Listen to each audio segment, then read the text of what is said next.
A sedan is too impractical, the estate is too predictable, and the SUV is too not sufficiently in your face?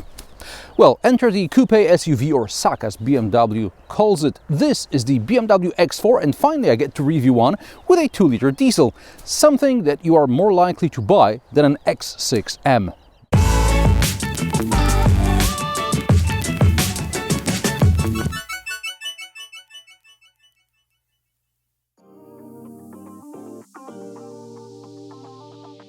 Almost every time I call BMW to arrange a test drive, I ask for something that normal people buy, preferably a low-spec base diesel or petrol, maybe with a manual transmission.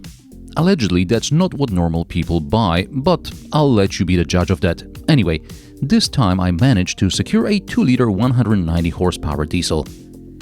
BMW is trying to convince its clients that the X4 is more than just an X3 with a bit of boot chopped off. In the X4, you get intelligent xDrive all-wheel drive system, Sport M suspension, or the Sport adaptive steering, all as standard.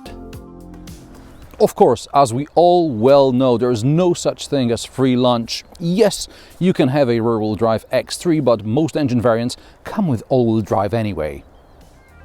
The difference between the X3 and the X4, both powered by a 2-liter 190 horsepower diesel, both with all-wheel drive, is almost €4,000. The M suspension and the M steering, which are standard on the X4, cost €1,000 and €250 respectively, if available separately, or they are part of an M package, which is only slightly cheaper for the X4, so you are paying more for your standard equipment. The only thing that you are really getting is the lower center of gravity, as the X4 is 5.5 centimeters lower than the X3. The boot volume up to the window line is 525 liters in the X4, it's only 25 liters less than in the X3. The difference is more noticeable with the seats folded, 1430 liters for the X4 and 1600 for the X3. To better visualize the difference, let me just move this suitcase like this, because let's say I want to carry a couple of these, 4 maybe, and this is pushed all the way back against the seats. And now let's try closing the boot.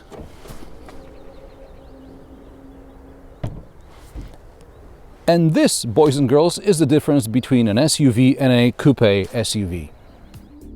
On the plus side, there are shopping bag hooks, rails to secure luggage, elastic tapes, a 12-volt socket. The backrest released handles are close to the boot edge, so you don't have to lean deep inside. Space in the back for 2 adults is more than generous, and if the adults are slim, even 3 will fit abreast, if the one that picks the short straw doesn't mind a tunnel between their legs. There is third zone climate control back here, the side seats are heated, and there are 2 USB-C ports. Since 2018, when I reviewed this generation X4, the biggest change is the addition of the Live Cockpit Professional and BMW OS 7. This means we should get wireless Android Auto, but this car doesn't have it. Why? Unlike the Tesla, where software updates are pushed to all cars at once, the, let's call them, established car makers are less flexible. This interface may look almost identical to the one in the M3 or the BMW 5 Series I reviewed recently, but the hardware may be completely different. And this means updates may not only come at different times for different models, but even for different weeks of production.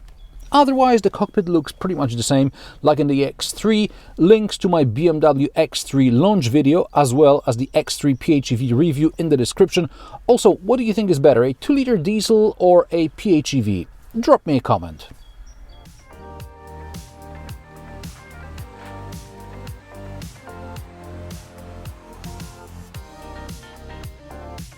In 2018, I attended the BMW X4 launch event in Spartanburg, where most of BMW SUVs are made. Of course, back then I drove the M40D, which wasn't particularly frugal, but quite quick and more than happy to drift around the track. The X4 xDrive20d has gear ratios which prevent you from doing anything silly even on a track, which I guess is a good thing if you expect a German car to be serious, like the Germans. The first and second gear are very short, and by the time you reach third, your chance for romance is long gone. Perhaps the 190 horsepower diesel is at least frugal. Well, in the right car, I'm sure it is. Unfortunately, the X4, despite its slick looks, still weighs almost 2 tons. BMW promises 5 liters per 100 kilometers combined, but it's hard to get less than 7 on the dual carriageway. Of course, you can achieve better results depending on your driving style, speed, and whether you are using Eco Pro mode or not. BMW started introducing the Eco Pro mode around 2012. In this mode, the reaction to the gas pedal is less abrupt, the climate control is more efficient, and the car uses less petrol, or diesel in this case. Also, there are additional indicators to help the driver to be more conservative. For example, you're warned about upcoming speed limits or junctions, and you can take your foot off the gas early and coast, thus saving fuel. Handling. On Instagram, one of my viewers asked me if there's a noticeable difference in handling between the X4 and the X3. I don't have a yes or no answer, as there are many variables, like the standard sport suspension and sport steering in the X4. However, assuming we have an X4 and an X3 with the same spec and engine variant, chances are you are not going to feel a significant difference. You'll have to push the car really hard on a twisty road. Perhaps in the more powerful engine variants you can feel the lower center of gravity, but it's probably more likely to be felt on a track. And are you really buying an X4M or an X3M to track them? Acceleration. BMW promises the 2-liter diesel X4 will accelerate from 0 to 100 km per hour in 7.9 seconds. In sport mode, I got 7.97 seconds first try. In normal mode, I got 8.7 seconds. It was cold and the tires didn't have much heat in them, so I suspect under the right conditions I could achieve what BMW claims. From 80 to 120 km per hour, I got 6.3 and 6.4 seconds respectively. The 2-liter diesel X4 isn't very demanding to drive. It's a car to take you from A to B without any flexing. The suspension is comfortable enough, and the brakes, they don't have anything to do anyway. This is not a speed demon.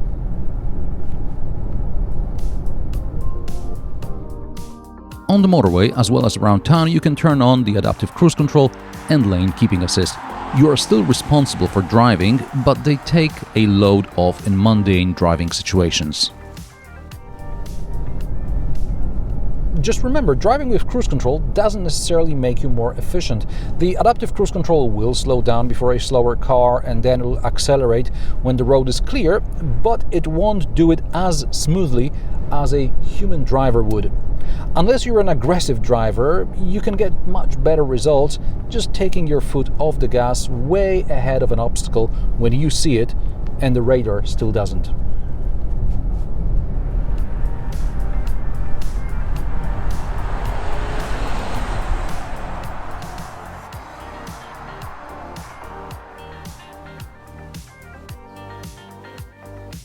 Since this is an xDrive model, let's try my diagonal test. I stop halfway when 2 wheels diagonally have low traction and the all-wheel drive system has to figure out how to distribute torque.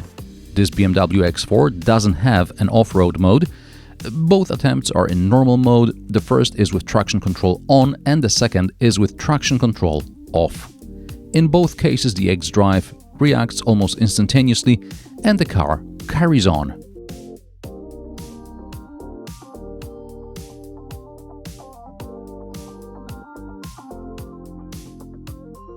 The X4 is not offered as a PHEV because the batteries would eat up too much space in the boot.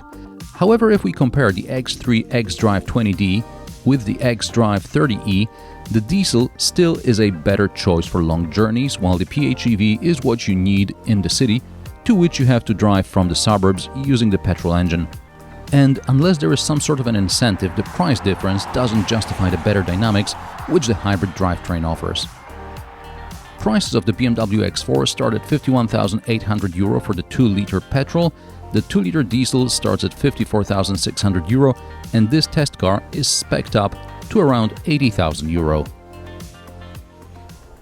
In 2018, I summed up my X4 review saying the coupe SUV is better to drive than the regular SUV. From a time perspective, I think that better is not worth the extra money. In the X4, just like in Mercedes-Benz GLC Coupe and whatever is the current Audi counterpart, you're paying for style. And how do you like the BMW X4 and the coupe SUV style? And which engine would you choose? Let me know in the comment section below.